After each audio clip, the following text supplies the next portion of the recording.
اس دنیا میں بھی انسان کیسی کیسی مشقتیں جھیلتا ہے، صدمے برداشت کرتا ہے، کیسے کیسے مصائب آتے ہیں۔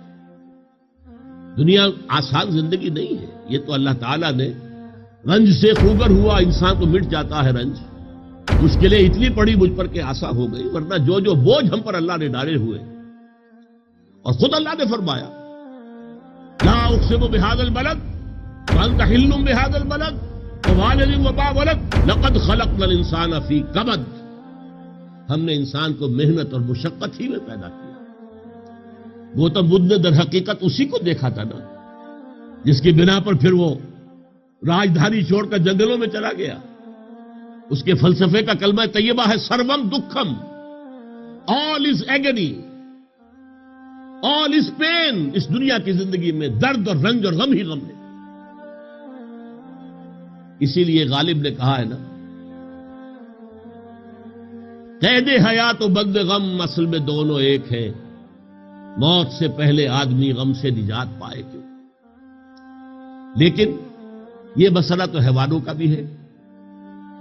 اونٹ کو آپ بار برداری کے لیے استعمال کر رہے ہیں، بیل کو آپ نے کولو کے اندر جوت دیا ہے، گھوڑے کو تاگے میں آپ نے جوتا ہوا ہے، لیکن حیوان اس اعتبار سے خوش قسمت ہے، ان سے پھر کوئی محاسبہ نہیں ہے، آخرت میں کوئی حساب کتاب نہیں ہے۔ جبکہ انسان کی ٹریجڈی یہ ہے، سارے دکھ جھیل کر، ساری مصیبتیں برداشت کر کے، سارے بوجھ اٹھا کر، پھر ایک وقت آئے گا یا ایھا الانسان انک کادح الی ربک کدحا فملاقیہ، یہ ساری مشقتیں جھیل کر اور ساری سختیاں برداشت کر کے پھر ایک مرحلہ وہ بھی آئے گا کہ اپنے رب کے حضور میں جا کھڑے ہونا ہے، لاؤ کیا کر کے لائے۔ یہ محاسبہ اخروی وہ ہے جس کے بارے میں حضرت ابو بکر صدیق رضی اللہ تعالیٰ عنہ کہا کرتے تھے، کاش کہ میں درختوں پر چہچہاتی چڑیا ہوتا جس سے کوئی مواخذہ نہیں، کوئی محاسبہ نہیں، کاش میں گھاس کا ایک تنکا ہوتا جو جلا دیا جاتا ہے، ختم ہو جاتا ہے، لیکن اس سے کوئی محاسبہ نہیں ہے، پوچھ گچھ نہیں۔